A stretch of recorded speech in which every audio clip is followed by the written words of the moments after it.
Mandatory minimums. Today, the Oregon State Legislature listened to public hearing on House Bill 20002, which aims to undo Oregon's tough on crime law. Our Liz Birch listened in on that hearing and spoke with the local prosecutor about this bill. She joins us now. Liz?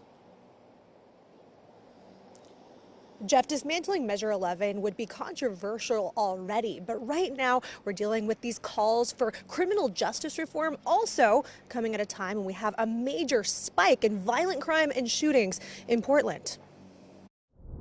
The physical cuffs have been removed, but I was still being punished for the decisions that I made as a teenager.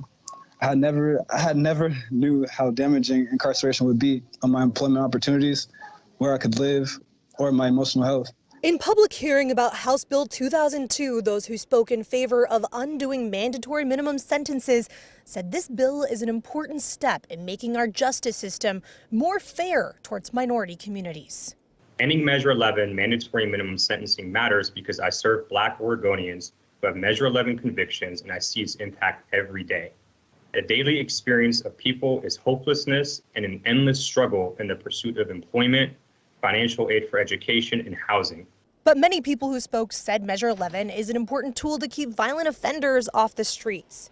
Voters in Oregon approved Measure 11 twice, originally in 1994. Washington County District Attorney Kevin Barton testified at the hearing today. In a one-on-one interview, he told me he thinks dismantling Measure 11 with House Bill 2002 goes against what most people in Oregon want. And what it does is it provides a standard, uniform, base level sentence for those most violent crimes that I think most Oregonians would say is reasonable. So, for example, a forcible rape at knife point is 8.3 years.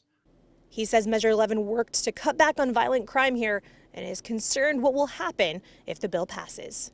But when I think about Measure 11 and I think about what benefit does this provide to our community, I first think about the crime victims, the ones who come into my lobby wondering, am I going to be protected? And Jeff and Elizabeth, this is all coming at a time in Portland, as we've been telling you, where shootings are at their worst since the 90s.